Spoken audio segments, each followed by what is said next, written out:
Teman-teman, hari ini kita ada wawancara nih sama Pak Yohanes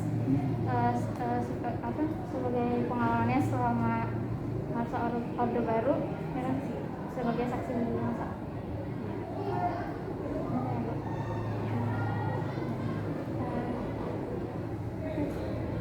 Oh ya, Bapak waktu lagi masa Orde Baru, Bapak umurnya berapa atau lagi ngapain? Kuliah, sekolah, kerja? Pak Yohanes lahir tahun 1969, berarti masih menikmati zamannya Orde Baru, kan? Dan Orde Baru kan berakhir di tahun 1997.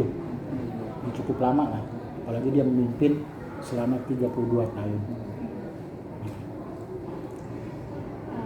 Selama Bapak melewati semua itu, apa kebijakan politik yang masih Bapak ingat sampai sekarang, yang signifikannya sampai ke seluruh warga Indonesia? Kebijakan politik Orde Baru itu salah satu pertama. Nah, kita tahu bahwa pada saat itu ada namanya partai itu ada 3. P3, Golkar, dan PDI. Belum, bukan PDIP, PDI. PDI itu kan ada pecah jadi 2. Tetapi sebenarnya ini ya, belum. sekarang. Tapi sebenarnya yang berkuasa di situ ya Partai Golkar sih, karena Yang dia pada kan karena ketuanya. sebenarnya kalau yang 2-nya itu ya istilahnya pelengkap lah. Tapi intinya Partai Golkar lah yang berkuasa saat itu. Dan sampai hari ini kan masih. Kebijakan apa Pak yang paling berpengaruh, kayak ada undang-undang yang kayak waktu tahun kemarin kan ada Omnibus Law gitu. Kalau zaman itu tuh yang paling terkenal banget gitu. Ya, Kebijakan. di situ ada yang namanya penguasa Orde Baru, dan itu terkenal dengan keluarga cendana ya. Dan itu sangat terkenal dan sangat disegani ya masyarakat itu. Dan kebijakan politiknya ya keluarga-keluarga mereka yang berkuasa, kroni-kroninya begitu ya. Bagaimanapun sehingga masyarakat tuh tidak boleh membicarakan tentang politik, apalagi menyinggung namanya keluarga cendana atau yang disebut Orde Baru. Makanya ada istilah cicak putih. Jadi kita tuh nggak bisa ngobrol, nggak bisa cerita dengan keluarga pun begitu. Ya. Terus secara terbuka. Tidak bisa terbuka saya. Kalau untuk dampak sosialnya itu apa? Dampak sosialnya terhadap masyarakat ya, khususnya di situ ya kita sepertinya sih damai ya, sepertinya tenang. Tapi sebenarnya lebih dibanding sekarang itu lebih damai apa? Ya sebenarnya lebih sekarang lah ya, karena sekarang dengan ada partai berapa puluh sekarang partai bayangkan. Tapi masyarakat juga mulai cerdas, pintar ya, mulai terbuka, reformasi, terjadi perubahan. Jadi memang kalau di zaman Orde Baru ya kita mangut-mangut saja begitu. Jadi ABS, asal Bapak senang begitu. Gitu. Karena kalau gitu masih bisa ini ya, masih bisa hidup sejahtera. Ya dibilang sejahtera relatif ya, relatif. Ya ukuran sejahtera itu kan orang kaya aja kan masih korupsi sekarang juga kan. Itu warisan Orde Baru kan. Jadi tapi kalau kayak seperti pembunuhan, pencurian itu lebih marak zaman itu atau zaman sekarang? Ya kalau pencurian pembunuhan sesuai dengan peningkatan jumlah penduduk dan lapangan pekerjaan juga semakin sulit, pengangguran banyak, kebutuhan juga tuntutannya tinggi, kejahatan lebih banyak sekarang, apalagi dengan adanya media sosial sekarang kan. Sekarang ini juga kan bisa dipakai untuk kejahatan kan. Kalau dulu kejahatan itu ya tidak seperti sekarang. Kalau dulu ya sembunyi-sembunyi lah, kalau sekarang kan terang-terangan bisa terjadi. Karena itu tadi ya, karena ada politik dari Orde Baru itu. Karena dulu kan ada istilah Petrus, penembak misterius, dan mereka itu menyamar seperti tukang jualan, tukang bakso, tukang jualan aja lah kayaknya. Itu luar biasa itu. Kalau sudah ada mobil Jeep Hartop itu orang udah takut, karena pasti ambil, dicomot. Makanya ada banyak penculikan kan. Karena memang secara tidak sadar bahwa lawan politik Soeharto itu banyak sekali, makanya itu ajudannya banyak sekali kemana. Tapi kalau kita lihat sekarang Pak Jokowi contoh ya, itu dia juga masih merasa risih ketika didampingi oleh Pas Pampres. Merasa risih karena nggak biasa. Ya karena memang apa ya, polos begitu lah. Polos ya. Beda deh.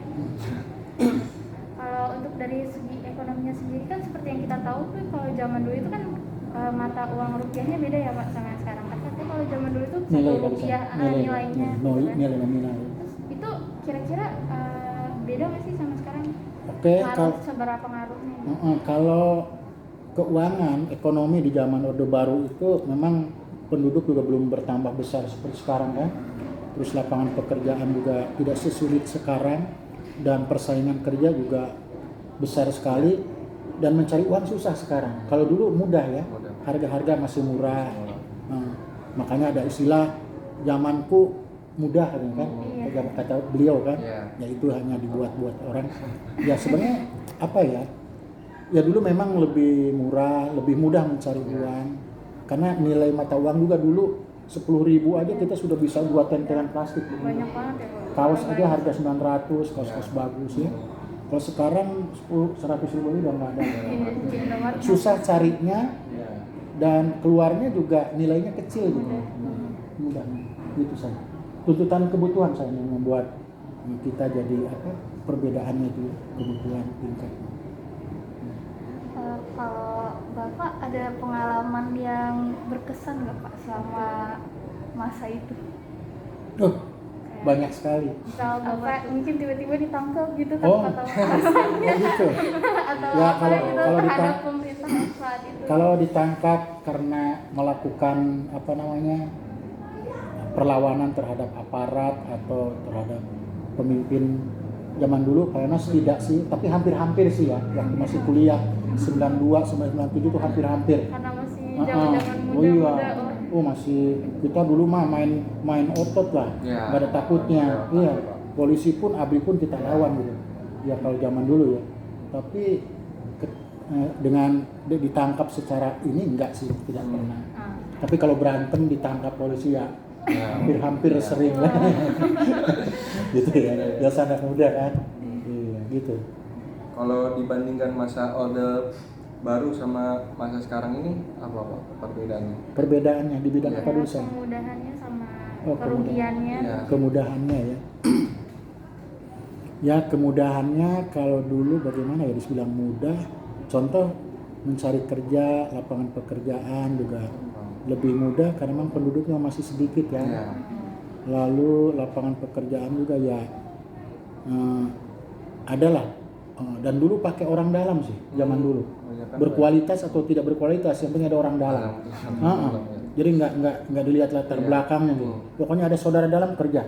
Kalau sekarang kan enggak, kualitas. Jadi dari segi pekerjaan sekarang lebih tantangannya lebih besar. Apalagi sekarang dengan zaman pekerjaan udah serba online, bisa di rumah. Sekarang udah pakai mesin ya. Dan persaingan sarjana masih jarang. lulusan juga tidak seperti sekarang kan.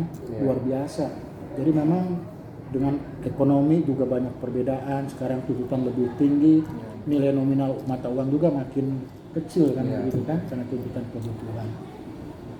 Dan sekarang kan kita sedang masuk ke ekonomi normal. Sebenarnya di tahun 2023 ini kita sudah ekonomi global dan sedang masuk dalam resesi sebenarnya. Negara lain sudah, kita juga akan. Itu menurut informasi dari apa ya, pemerintah kita. Ada lagi? Oh sudah gini doang. Nggak ada yang lain. Oke, terima kasih saya. Sekian dari kami. Terima kasih Pak Yohan. Oke. Terima kasih informasinya. Sukses terus ya. Sukses meraih mimpinya. Oke, thank you. Selamat sore Yeah, Pak. good luck. See you next. See you.